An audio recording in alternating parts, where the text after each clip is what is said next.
Dia Allah atau nabi palsu? Harusnya Allah Tuhanmu. Saya punya Bible yang menerjemahkan dengan demikian. Jadi, kenapa kalau begitu iblis tidak menyembah Yesus pada waktu itu? Don Ditan dan Pendeta Budi Asali berdebat dengan tata tertib yang sangat ketat. Dan ternyata aturan itu benar-benar mereka taati. Namun penonton dapat menilai ada yang mereka sembunyikan. Apakah itu? Silahkan ikuti. Pendeta Ersa Sorupun menyimak acara ini karena sudah ada janji dengan Don Ditan. Di antara aturan tata tertib debat, salah satunya pengurangan jatah waktu. Waktu maksimal 15 menit. Dan ini disepakati bersama dan dua-duanya mendapatkan tambahan yang sama. Kemudian, yang keenam, jika salah satu tim tidak menjawab pertanyaan tim lawan hingga 3 kali, maka waktu 60 menit akan dikurangi 10 menit. Jadi ada penaltinya. Kalau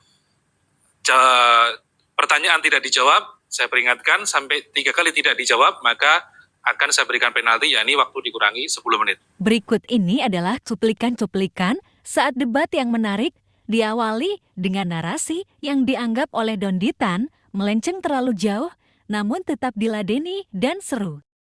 Lainnya. Atau dia Allah, atau dia nabi palsu. Tidak ada pilihan bahwa ia adalah nabi asli, orang saleh, dan sebagainya, tapi bukan Allah. Tidak ada.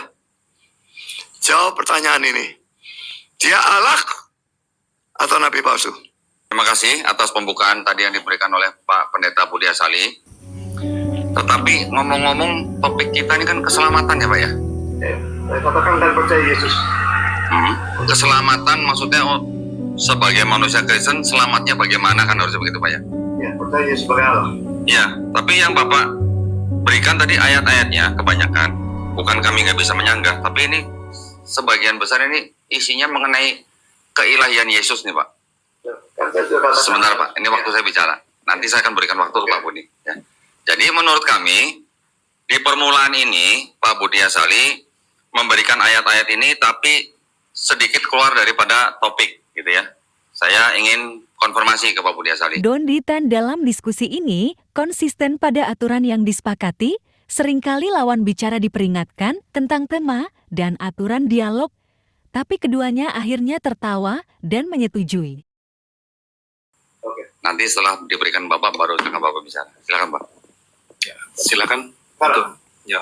dan saya kepada Allah sudah mengatakan kalau mau selamat harus percaya dia sebagai Allah. Maka di sini saya membuktikan dia sebagai Allah. Tapi dari ayat-ayat ini cuma ada 2 kemungkinan, atau dia Allah atau dia nabi palsu. Dan ini baru sepertiga khotbah, jadi ini masih ada sambungannya. Nanti akan, saya tidak lari dari keselamatan itu. Ya. Jadi tapi sementara saya tanyakan ini, dia Allah atau nabi palsu? Silakan gitu. Ya, lupa. Jadi sekarang ini saya ingin memahami bahwa Pak Pendeta Budi Asali ini ingin menuju ke topik keselamatan dengan memulai membuktikan keilahian Yesus dulu gitu ya Pak ya. Oke, baik. Kalau begitu, apakah sekarang saya perlu menyanggah bahwa Yesus itu bukan Allah? Atau kita mau bicara soal keselamatan Pak? Kalau kita bicara mengenai keilahiannya Yesus, 2 jam belum tentu kelar Pak masalahnya nih. Silakan Pak, coba. Saya singgung, ini tidak saya bahas panjang lebar.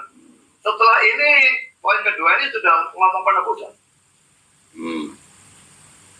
Silakan. Baik. Kalau begitu tadi Bapak ada pertanyaan, apakah Yesus Allah atau nabi palsu? Kalau dari kami, dari tim Muslim, jawabannya sangat mudah Pak. Yesus bukan Allah dan Yesus juga bukan nabi palsu. Tetapi Yesus adalah nabi utusan Allah yang diutus untuk Bani Israel hanya pada zaman itu. Itu jawaban kami. Silakan Pak. Saya sudah katakan tidak ada pilihan lain. Soalnya dia disembah dan dia terima. Padahal dia mengajarkan hanya boleh menyembah Allah. Kalau dia bukan Allah, dia terima. Dia nabi palsu, dia nabi palsu, dia nabi asli. Atau dia Allah sendiri. Makanya pilihannya cuma 2. Silakan. Baik, kalau begitu saya ingin tanya Pak, kata menyembah yang dipakai di situ kata aslinya apa Pak? Silakan. Yang dilarang yang mana? yang kata menyembah di situ. Nah, ya ayatnya mana? Bapak kan tadi di Matius Matius 15:25.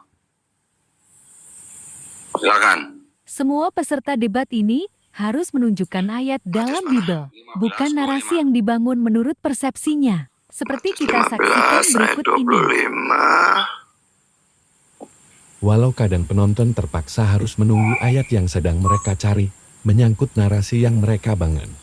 Tampaknya kadang-kadang tidak mudah mencari ayat-ayat Bible itu, padahal sudah menggunakan aplikasi untuk mempermudah hal ini. Menyembah proskuneo. Proskuneo. Apakah proskuneo itu digunakan dalam arti menyembah Tuhan atau bisa menyembah atau sujud kepada manusia juga, Pak? Silakan. Bisa digunakan untuk menyembah manusia, bisa digunakan untuk menyembah Allah. Dalam perjanjian lama memang penyembahan terhadap manusia, malaikat, dan sebagainya itu masih ditoleransi. Tapi sejak Yesus mengucapkan Matius 4 ayat 10, yang juga menggunakan kata proskuneo, tidak boleh. Makanya Rasul-Rasul menolak, saya sudah berikan ayatnya, kisah 10 dan kisah 14, malaikat pun menolak, Herodes dihukum mati karena menerima. Jadi kembali pada pertanyaan saya, bagaimana bisa Nabi asli? Dia melarang menyembah siapapun kecuali Allah.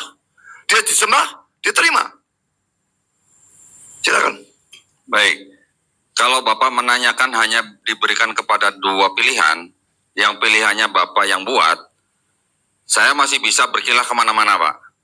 Tetapi saya ingin memastikan dulu, kalau Bapak bilang tadi proskuneo bisa dipakai untuk menyembah Tuhan Sang Pencipta, dan juga untuk hormat kepada manusia, berarti itu belum jaminan langsung bahwa Yesus itu pasti Allah gitu. Pertama. Yang kedua, tadi Bapak mengatakan bahwa di dalam perjanjian lama, orang menyembah manusia, ya manusia menyembah manusia dalam arti orang itu sujud kepada manusia, itu banyak sekali ayatnya. Ya. Ya. Dan kalau Bapak bilang tadi masih diperbolehkan oleh siapa, Pak? Dan yang melarang di perjanjian baru itu jadi siapa, Pak? Silakan, Pak. Dalam perjanjian lama tidak ditegur. Nyembah orang, nyembah apa, tidak ditegur. Tapi sejak Yesus mengucapkan kata-kata ini, maka kata-kata hanya, maka tidak boleh lagi. Karena itu Petrus disembah, tidak mau. Paulus dan Barnabas disembah, tidak mau. Herodes mau, dihukum mati. Silakan. Berarti yang mencabut larangan itu kan bukan Tuhan sendiri, Pak, kalau begitu. Yesus. Saya lagi bicara nih, Pak, sebentar. Iya, jadi yang melarang itu bukan Allah sendiri atau bukan Bapak sendiri. Sekarang kalau Bapak bawa Matius 4 ayat 10, di Matius 4 ayat 10, Yesus jelas-jelas mengatakan kepada iblis, kamu harus menyembah dan berbakti hanya kepada Tuhan Allahmu. Sebenarnya ini terjemahan juga terbalik. Harusnya Allah Tuhanmu. Saya punya Bible yang menerjemahkan dengan demikian. Jadi, kenapa kalau begitu iblis tidak menyembah Yesus pada waktu itu? Silakan, Pak.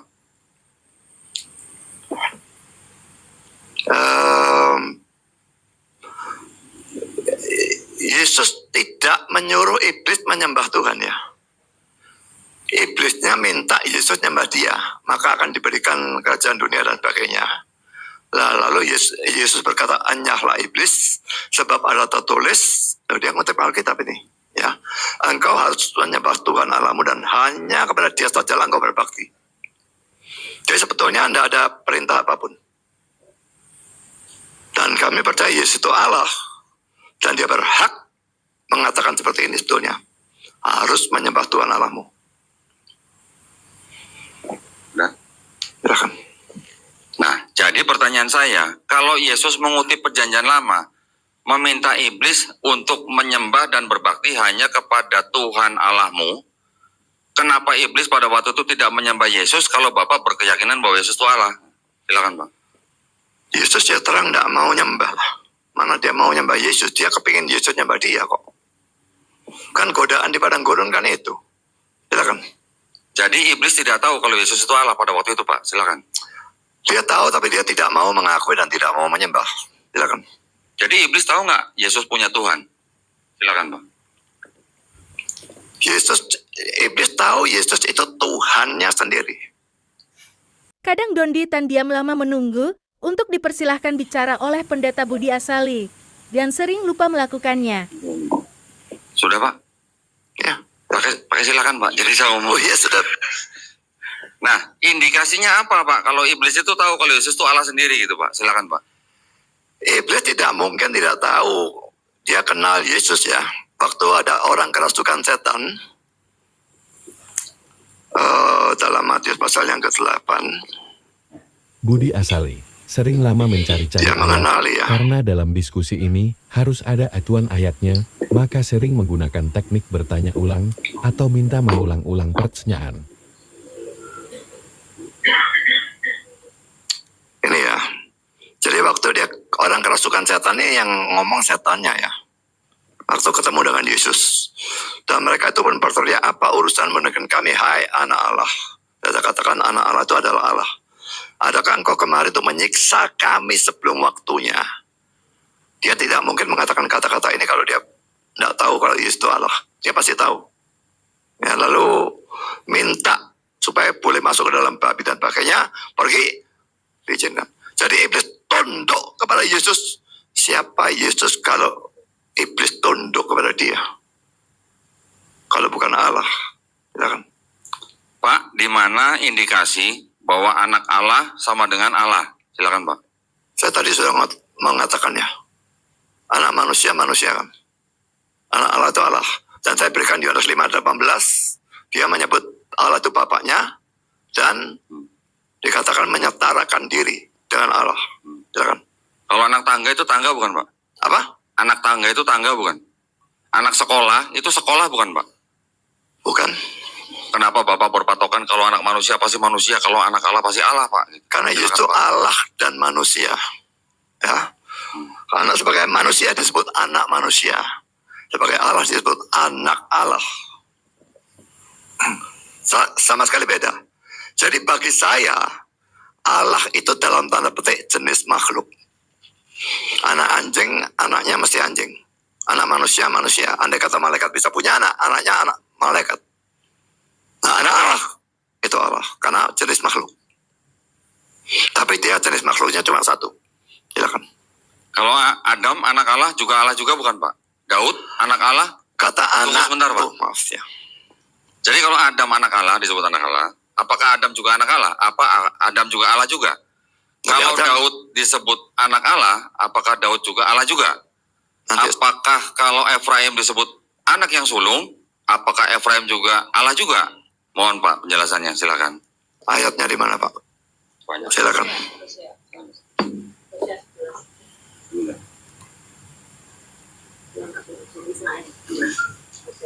Maaf, waktunya. Tadi pihak Kristen sudah menyampaikan silakan, masih jalan.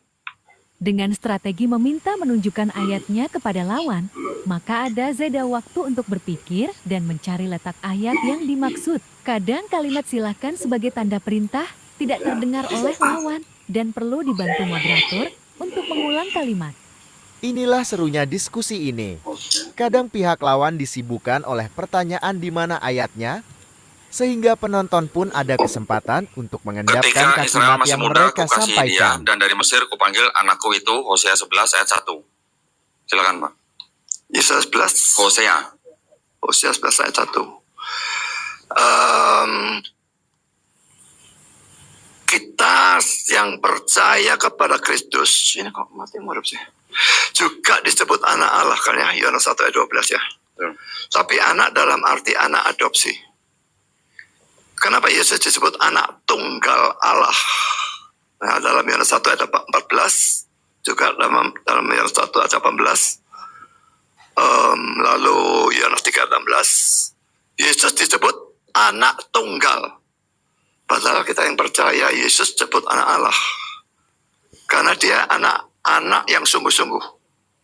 Kalau yang lain itu anak adopsi. Saya akan tunjukkan ayatnya. Dalam diskusi ini muncul istilah baru tentang makna anak Allah, yaitu dibedakan antara anak sungguh-sungguh dengan anak adopsi. Apakah pengertian anak adopsi demikian ada di Bible? Akhirnya mengacu pada ucapan Paulus, tidak pada pernyataan Yesus. Akhirnya ada yang menduga bahwa Pauluslah yang menciptakan hal ini, bukan pernyataan Yesus. Apakah ada sanggahannya? Ia diutus untuk menebus mereka yang takluk pada hukum Taurat supaya kita diterima menjadi anak. Nah, kalau dalam terjemahan bahasa Inggris ini adopsi. Ini ya, King James, the adoption of sons. Jadi semua itu anak adopsi. Kalau Adam disebut anak Allah, anak itu bisa punya arti lain. Bapak itu bisa berarti pencipta. Dan anak ciptaan. Dan Lukas 3:38 Adam disebut anak Allah, itu dalam arti seperti itu. Tapi Yesus anak tunggal Allah. Ini anak sungguh-sungguh. Silakan. Baik, kalau Bapak bilang adopsi di Galatia 4 ayat 5, itu kan bukan perkataan Yesus, Pak. Itu perkataan Paulus. Ada nggak, Pak, perkataan dari Yesus bahwa Yesus itu bukan anak adopsi gitu? Kita setuju Silakan, berdebat. Pak. Saya belum ngomong. Oh, belum. Jadi maksud saya, menurut kami, yang disebut dengan anak Allah itu bukan berarti ada adopsi atau ada anak tunggal satu-satunya. Karena tradisi Yahudi memang mengenal istilah anak Allah itu sebagai sebutan atau julukan sebagai orang-orang yang soleh atau yang saleh gitu. Bukan berarti kalau dia disebut anak Allah, dia Allah sendiri. Di perjanjian lama begitu banyak anak Allah, di perjanjian baru juga ada sebutan kita, Bapak sebagai orang Kristen yang mengaku mengikuti perintah Tuhan juga disebut anak Allah. Kalau Bapak mengatakan ada adopsi atau bukan adopsi, boleh Pak, saya minta ayatnya. Yesus mengatakan bahwa dia bukan adopsi. Silakan Pak. Kita setuju berdebat berdasarkan Alkitab dan termasuk surat-surat Paulus ya. Silakan. Baik, Bapak mengatakan mau setuju dengan perkataan Paulus, tidak apa-apa. Tetapi yang kami minta adalah yang murni perkataan dari Yesus. Karena nanti kita bisa buktikan ajaran Yesus ada yang berbeda dengan ajaran Paulus. Kalau Bapak bisa sebutkan kepada saya, ada nggak Yesus pernah mengajarkan dosa waris? Silakan Pak. Tidak semua yang Yesus ajarkan itu mesti ada yang Paulus ajarkan dan sebagainya. Tapi saya tidak percaya sedikit pun bahwa ada perbedaan antara ajaran Yesus dan ajaran Paulus. Kalau ada tolong ditunjukkan, tapi ini melebar kemana-mana, ini makin lama makin jauh. Justru itu Silakan. Pak. Bapak silakan dulu Pak. Udah. Ya, silakan. Justru itu Pak. Kalau Bapak mengatakan tidak ada yang berbeda dengan antara ajaran Yesus dengan Paulus, tadi saya baru minta bukti ayat di mana Yesus mengajarkan dosa waris. Bapak sudah mengatakan tidak harus semua yang diajarkan Paulus pernah diajarkan oleh Yesus. Itu artinya memang ada perbedaan ajaran Paulus dengan ajaran Yesus. Tampaknya Pendeta Esra Soru sangat menikmati diskusi ini, karena setelah acara ini selesai, sudah disepakati untuk menyusun jadwal debat dengsnya. Kebetulan beberapa hari ini saya lagi nanggapi Bapak, entah Bapak lihat atau tidak. Ya. Dan banyak yang mengusulkan supaya saya debat sama Bapak. Oh. Saya mau aja, tapi saya bilang kan sekarang masih acara sama Pak Budi. Jadi lain kali kita bisa... Kalau gitu gabung aja dengan Pak Budi Pak sekalian Pak, nanti malam. Nah, Gimana Pak? Kita lanjutkan dulu debat Pak Donditan dengan Pendeta Budi berikut ini. Di Matius 18 ayat 3, Yesus mengatakan bahwa untuk masuk ke dalam kerajaan sorga, kalian hanya perlu bertobat dan menjadi seperti anak kecil ini. Dan Yesus tidak pernah mengatakan bahwa ada dosa waris yang harus ditebus oleh dirinya sendiri. Sedangkan dosa waris atau dosa yang menjalar dari dosa yang dilakukan oleh Adam dan Hawa kepada setiap bayi yang lahir, itu tidak pernah diajarkan Yesus gitu Pak. Jadi menurut kami, hal ini merupakan hal yang sangat esensial, karena penebusan dosa waris tidak pernah diajarkan oleh Yesus. Silakan Pak. Oke, saya tanyakan kepada saudara. Kata-kata Yesus dan Paulus, yang mana yang tingkatnya lebih tinggi? Silakan. Silakan. Menurut kami lebih tinggi Yesus Pak. Silakan Pak.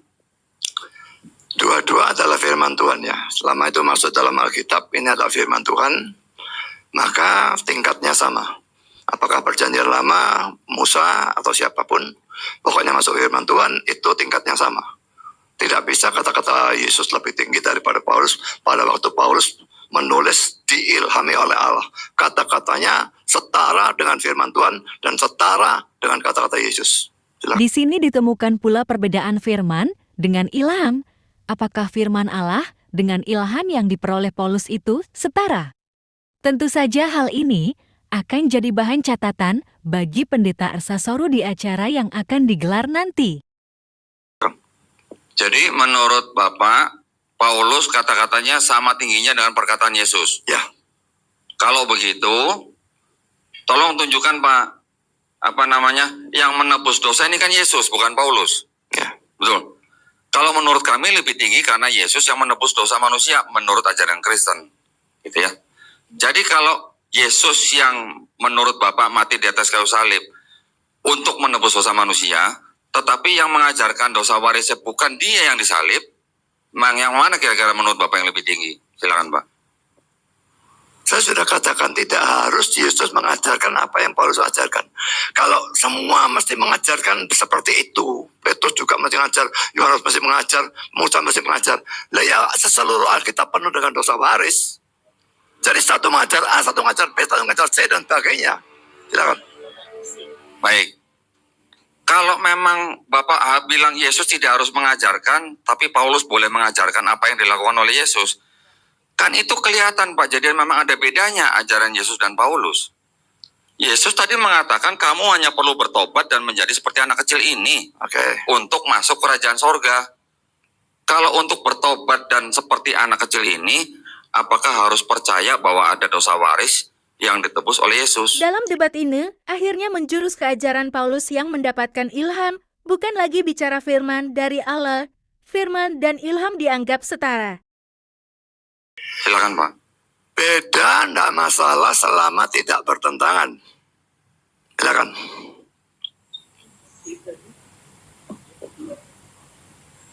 Oke, sebentar Pak. Udah mulai? Ibrani 9 ayat 2. 22, maaf.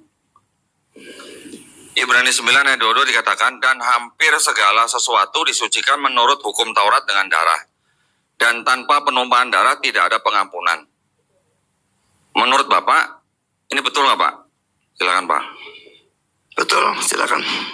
Betul menurut Yesus atau menurut Paulus Pak? Silakan. Ini bukan Paulus yang nulis, silakan. Oh, ya memang bukan Paulus Bu. Ibrani bukan Paulus. Saya senang kalau Pak Budi langsung bilang ini bukan Paulus yang menjawab itu. Ya, Jadi siapa Pak yang menulis ini Pak? Ibrani Pak, silakan. Tidak Pak. diketahui, silakan. Tidak diketahui. Baik. Jadi Kalimat penulisnya tidak diketahui berakibat fatal sekali. Coba saja kita ikuti rangkaian debat lanjutannya. Gara-gara tidak diketahui inilah yang membuat penonton dapat mengukurnya. ada kitab, ada sebuah buku di dalam kitab yang tidak diketahui penulisnya. Menjadi catatan kita gitu ya. Yang menjadi poin kami di dalam Ibrani 9 ayat 22 ini bertentangan dengan konsep penebusan dosa di dalam perjanjian lama. Ya Pak ya. Untuk itu saya akan minta waktu sebentar kepada Bu Etika untuk menjelaskan konsep penebusan dosa yang ada di dalam perjanjian lama. Atau Pak Budi dulu mau menjelaskan soal penebusan? Benar. Nah, ya oke. Jadi Ibrani 9:22 saya tidak langsung ke 9 ya. Bismillahirrahmanirrahim. Jadi Apa? Jadi sedikit Ibrani 9. Mulai dari kan Pak Budi tadi tidak boleh melompat satu ayat langsung. Jadi saya satu perikop. Sekilas begini, Ibrani 9 itu berbicara tentang bagaimana ritual memasuki ruang Maha Kudus. Ya, jadi di bait suci atau di kemah suci kan selalu ada ruang kudus dan Maha Kudus. Akhirnya terungkap, tidak semua isi kitab ini adalah firman Allah. Hal ini meralat pernyataan Pendeta Budi di awal presentasi. Maka perdebatan ini semakin seru dan layak ditonton hingga akhir. Tampaknya Pendeta Ersasorus sangat menikmati debat ini untuk bahan yang akan dihadapinya nanti. Dalam memasuki ruang Maha Kudus, ini isi tentang Ibrani 9. Dalam memasuki ruang Maha Kudus itu adalah hak Kohen Gadol. Hak imam besar di anak-anak Harun ya. Nah, di situ disebutkan ritualnya memang harus menyembelih domba, mengorbankan darah ya. Kenapa? Banyak dia harus dibersihkan darahnya di mezbah dan lain-lain. Dan ritual ini menurut Ibrani 22 hanya berlaku selama belum ada pembaharuan, artinya belum ada Yesus lahir. Belum ada datangnya Yesus lah. Ibrani ini sebetulnya menceritakan ritual. Ritual ini sangat penting karena apa? Karena ruang maha suci itu di mana tabut perjanjian disimpan itu memang harus dengan cara yang ritual banyak. Kalau tidak ritual diikuti maka imam itu akan mati seperti ada dalam Abihu Sabin ada dalam Abihu di Imamat 10. Nah, di situ kan disebutkan bahwa Kristus mengganti bahwa Musa itu dengan datangnya Taurat itu selalu dengan korban darah termasuk pada saat ritual itu. Nah, ayat Ibrani itu menyebutkan pada akhirnya kesimpulannya di ayat 22 menyebutkan bahwa hampir dalam semua buku Taurat itu harus ada penebusan darah. Tanpa penebusan darah tidak ada keselamatan. Nah, jelaskan di mana hukum Taurat yang mengatakan tanpa ada penumpahan darah Yesus tidak ada keselamatan. Coba sebutkan di kitab Tauratnya. Terima kasih. Yang bilang di dalam Taurat ada keselamatan itu siapa? Silakan. Di Ibrani 22 coba Pak Budi, Pak Joni baca. Ini Ibrani.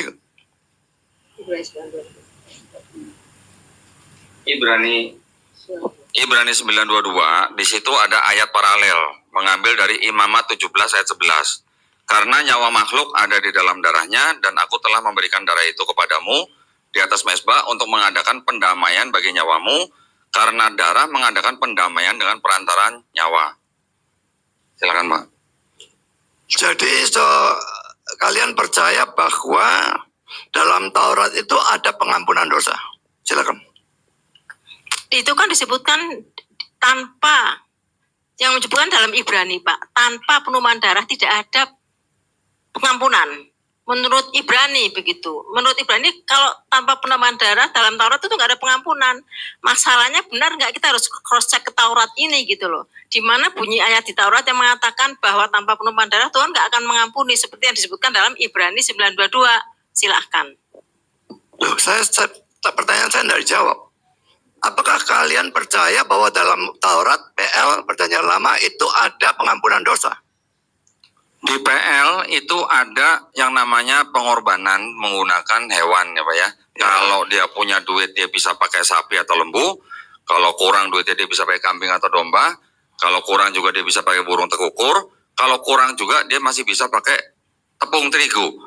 Tak bisa dipungkiri, akhirnya debat ini akhirnya bicara Idul Kurban mirip ajaran dalam Islam, namun di sini hanya untuk menebus dosa yang tidak disengaja saja. Berbeda dengan penebusan dosa besar yang tidak bisa dengan cara ini. Untuk pengampunan dosa yang tidak disengaja. Maaf, sebentar. Tadi sudah menyerahkan waktunya. Iya. Wah, ini kalau yang hitung salah terus ini repot. Ternyata Bapak sering lupa bilang silakan masalahnya Pak. Masalahnya ngomong. Saya ngomong kok. Silakan. Oke, atau kan diulang, silakan. Misalnya di mana? Tadi terakhir di mana? Loh, pertanyaan saya belum dijawab. Saya tanya di dalam Taurat apakah ada pengampunan dosa atau tidak? Silakan. Ada dalam Taurat. Nah, sekarang kita lihat bahwa apa yang dikatakan di Ibrani 9:22 itu tidak sesuai dengan Taurat. Coba Pak Joni minta tolong buka yang yang pertama, nomor 2, yang screen nomor 2. Nah, Imamat 5 ayat 14 sampai 15. Tuhan berfirman kepada Musa, apabila seorang berubah setia dan tidak sengaja berbuat dosa dalam sesuatu hal kudus yang dipersembahkan kepada Tuhan, maka haruslah ia mempersembahkan kepada Tuhan sebagai tebusan salahnya seekor domba jantan yang tidak bercela dari kambing domba, dinilai menurut sikal perak, yakni menurut sikal kudus, menjadi korban penebus salah. Terusin dulu,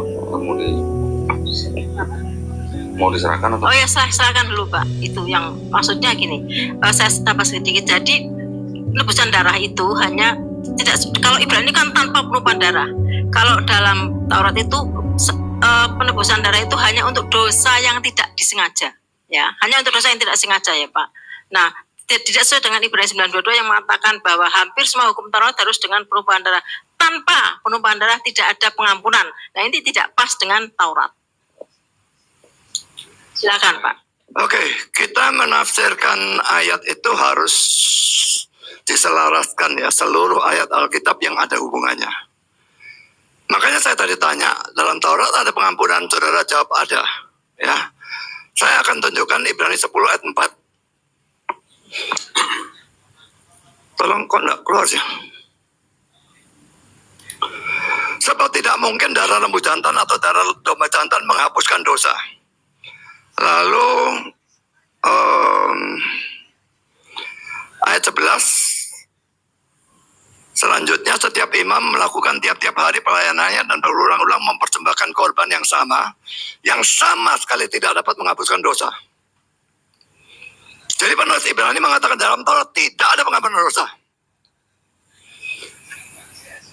Kenapa dalam Taurat seolah-olah dikatakan ada pengampunan dosa? Karena itu adalah tipe. Sesuatu yang saya kira orang Islam tidak ngerti. Dalam Kristen itu ada tipe dan anti-tipe. Ya, domba korban dan sebagainya itu tipe. Dan Yesus itu anti-tipenya, pengenapannya. Ini bayangannya, ini pengenapannya. Karena mereka percaya pada janji Tuhan ini, dianggap mereka percaya pada Yesusnya. Seandainya penebusan Kristus ini tidak ada, Yesus tidak mati disalib dan sebagainya, mereka boleh korbankan 1 juta lembu, tidak akan diampuni. Jadi mereka diampuni karena Yesus menebus dosa, bukan karena korban itu sendiri. Lalu saya akan tunjukkan Ibrani pasal 2.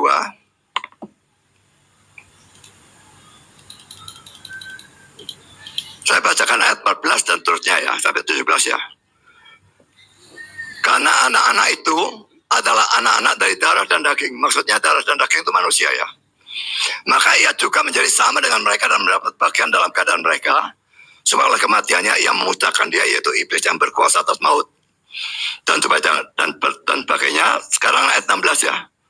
Sebab sesungguhnya bukan malaikat-malaikat yang ia kasihani, tapi keturunan Abraham yang ia kasihani. Maksudnya manusia.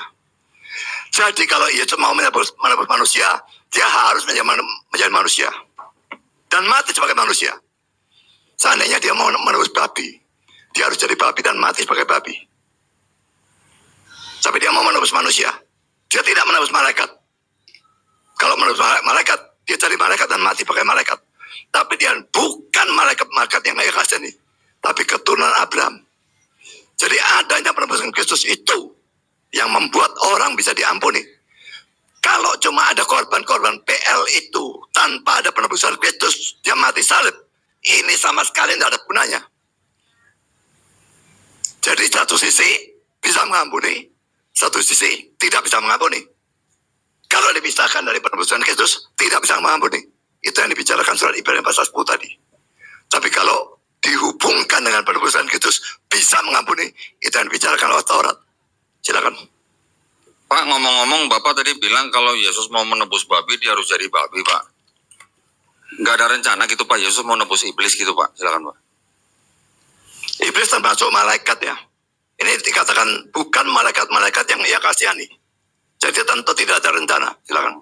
Jadi karena itu Tuhan tidak bisa jadi iblis gitu, Pak ya. Silakan, Pak. Tidak bisa. Silakan. Kalau tidak bisa jadi iblis, kenapa dia bisa jadi manusia, Pak? Silakan, Pak. Karena iblis itu berdosa, manusia tidak waktu itu. Yesus jadi manusia yang suci. Tapi kalau jadi iblis, yang tidak bisa dosa itu. Silakan. Nah, tadi Bapak bilang manusia tidak berdosa gitu. Silakan, Pak. Yesusnya yang tidak berdosa ya, manusia yang tidak berdosa ya. Dosa itu bukan termasuk dalam hakikat manusia. Adam belum jatuh dalam dosa, dia sudah namanya manusia kan. Jadi untuk jadi manusia tidak harus berdosa. Silakan. Jadi kalau bayi lahir harusnya tanpa dosa ya, Pak ya? Tuh, enggak. Atau bawa dosa Bayi Yesus itu tanpa dosa. Enggak. Yang lain dosa. Oke. Jadi kalau ini udah silakan ya, Pak ya? Ya akhirnya soalnya sepotong-sepotong dia repot jadi ya. Makanya kan kalau saya kan selalu ngomong silakan. Moderatornya juga. Ya silakan. Jadi kalau begitu, Pak, kalau Bapak bilang yang lahir tanpa dosa hanya Yesus, itu Pak ya? Ya. Si Paulus nggak tahu kalau Yesus itu lahir bawa dosa waris atau enggak, silakan Pak. Tentu dia tahu, tapi dia tidak perlu ngomong. Kalau dia boleh ngomong, dia boleh tidak ngomong. Tidak harus orang ngomong. Dosa waris sudah ada dalam Mazmur 51 ayat 7. Silakan. Ya, sayang Pak waktunya Pak, kalau nggak Bapak mau silakan. Mazmur berapa tadi Pak? Apa? Mazmur berapa tadi? 51 ayat 7. Mengenai Daud yang sudah di dalam kandungan, sudah berdosa gitu. Ya. Itu kan dosa ibunya, Pak. Bukan Loh. dosa Daudnya. Anak Bukan. Enggak, itu selingan aja. Baik, saya belum mau silakan, Saya tadi hanya konfirmasi aja. Jadi begini, Pak. Kalau Bapak bilang mengajarkan dosa waris, padahal yang mengajarkan itu Paulus, sedangkan Yesus tidak pernah mengajarkan dosa waris.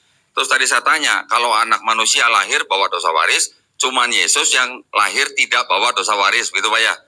Terus Bapak tadi juga menyinggung-nyinggung bahwa sudah dinubuatkan bahwa Yesus memang harus mati untuk menebus dosa manusia. Ya. Begitu Pak ya. Itu kan menurut PL Pak ya.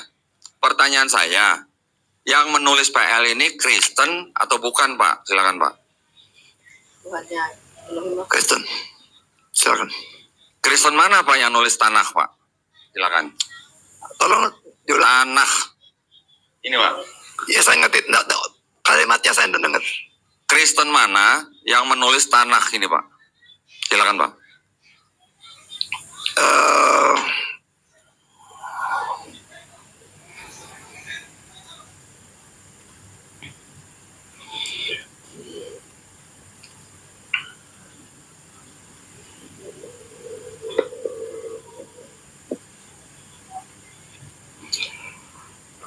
Ini saya baca Ibrani pasal 11 ya. Ayat 24, 25, 26 nih ya. Karena iman maka Musa, ini penulis Tanakh juga kan ya, setelah dewasa menolak disebut anak putri Firaun.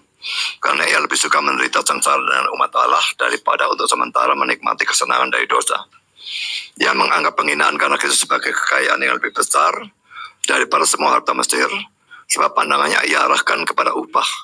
Jadi Musa disebut menganggap penghinaan karena Kristus. Jelas dia disebut dianggap sebagai orang yang percaya kepada Kristus. Kristus yang akan datang.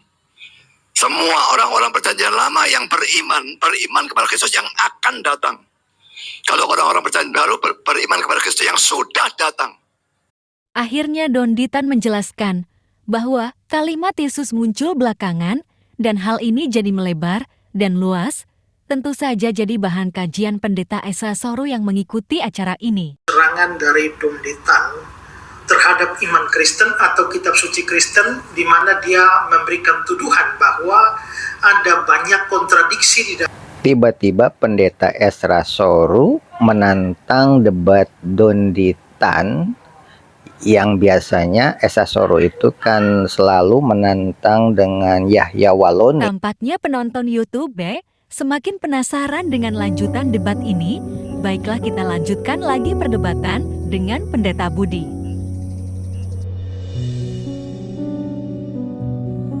Tapi sama-sama beriman kepada Kristus. Jadi yang menyelamatkan tetap iman kepada Kristus. Mulai Adam jatuh terus sampai akhir zaman, hanya iman kepada Kristus yang menyelamatkan. Kalau tidak beriman kepada Kristus, tidak bisa masuk surga.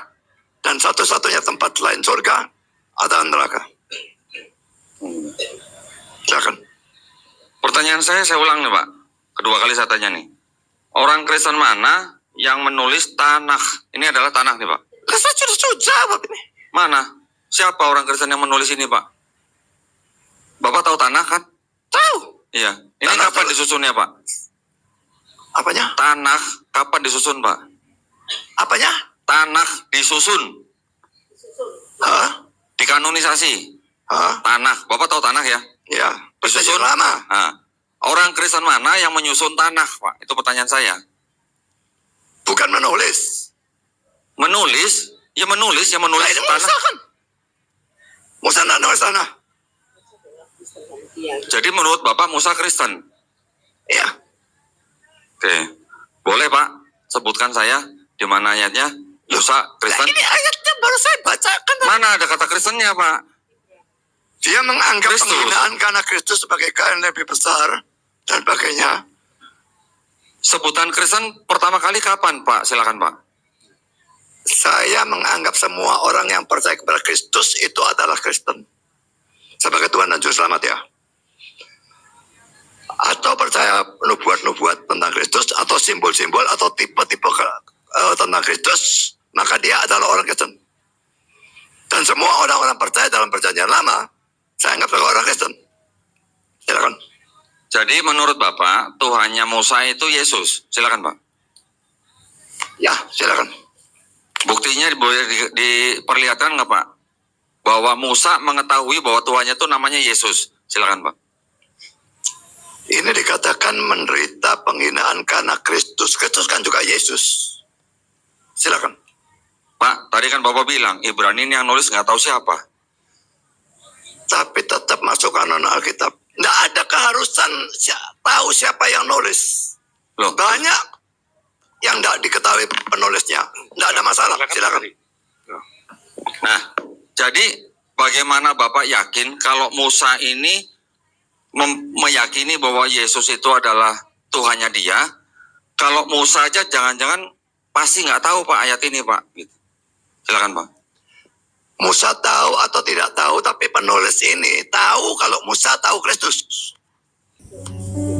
Kalau tidak disebutkan begini, ini Alkitab, ini harus dianggap firman Tuhan, ini benar. Silakan. Silakan Pak. Sekarang buktikan penulis Ibrani tahu kalau Musa mengenal Kristus. Silakan Pak. Loh, ayatnya sudah saya berikan kok. Bukan, maksud saya dari perjanjian lama gitu. Loh, buktinya ya ayat ini kok bisa. Saya tidak butuh ayat lain. Satu ayat itu cukup kalau ayatnya jelas. Dia menganggap penghinaan karena Kristus sebagai kekayaan yang lebih besar dan sebagainya. Silakan. Mengantilin. Nah, sekarang maksud saya gini loh Pak. Udah dimulai ya waktunya. Maksud saya begini. Di seluruh perjanjian lama, dari Kejadian sampai Maliaki, kalau di kitabnya Kristen, dari mana kita mengetahui bahwa Musa mengakui atau memahami Tuhannya bernama Yesus, sedangkan Bapak percaya kepada seorang penulis di kitab Ibrani yang tidak tahu siapa yang nulis? Bagaimana Bapak yakin bahwa yang menulis Ibrani ini diilhami oleh Allah? Silakan Pak. Karena ini masuk di dalam kanon Alkitab. Dan ingat perdebatan kita dengan perjanjian berdasarkan Alkitab. Berarti juga surat Ibrani ini. Jadi saya menggunakan surat Ibrani ini sah untuk perdebatan kita. By the way, saudara belum menjawab pertanyaan saya tadi. Dalam PL itu ada pengampunan dosa atau tidak? Tadi kami sudah jawab ada Pak. Tadi kami sudah jawab ada. Saya sudah bantah tidak ada kan? Ada. Kan tadi kita sudah sebutkan imamat. Nah, Ada siapa? Ini Dulu nih Pak. Silakan dah tadi. Pindah. sekarang siapa nih? Jenengan, masih jenengan. Pindah. Ya, saya tadi sudah tunjukkan. Ibrani pasal 10 kan saya tunjukkan ya. Tidak mungkin ya darah lembu jantan atau darah domba jantan menghapuskan dosa. Jadi ayat ini diapakan kalau saudara mengatakan bahwa dalam PL ada pengampunan dosa? Silakan.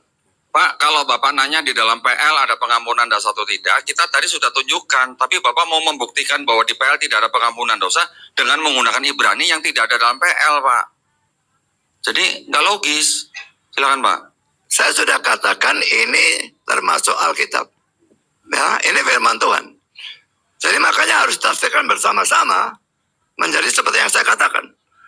Yang tadi saya katakan. Tapi kalau kalian mengatakan bahwa ada pengampunan dosa, ya, lalu buat apa Allah jadi manusia dalam diri Yesus mati menebus dosa?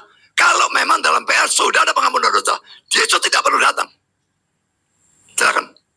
Pak, PL itu kitab apa sampai apa, Pak? PL, silakan Pak. Kejadian sampai Maliaki. Nah, Silakan. berarti kalau Ibrani itu di kitab apa, Pak? Silakan Pak. Ini perjanjian baru. Silakan. Ya berarti kan bukan di PL, Ibrani. Silakan Pak. Tapi ini Alkitab kan, firman Tuhan kan. Silakan. Alkitab itu dari Kejadian sampai Wahyu. Ya. Tapi di dalamnya ada PL, ada PB. Ya. Yang Bapak tanyakan di PL. Ya. Bagaimana Bapak membuktikan dari PB? Gitu loh, Pak. Silakan. Kan semua berhubungan, firman Tuhan itu semua berhubungan. Silakan. Yang Bapak tanya, saya koreksi. Bapak bertanya di PL atau di Alkitab? Silakan Pak. Saya tanya di PL ada pengampunan dosa atau tidak? Sebelum Yesus datang, ada pengampunan dosa atau tidak? Silakan. Kita sudah jawab tadi ada. Kita sudah berikan ayatnya di imamat. Tapi Bapak membuktikan tidak adanya dengan menggunakan PB. Lah iya. Kalau Bapak menanyakan PL ada pengampunan dosa atau tidak, terus kemudian Bapak mau membuktikan tidak ada, berarti Bapak harusnya menggunakan ayat di PL dari Kejadian sampai Maliaki, Pak.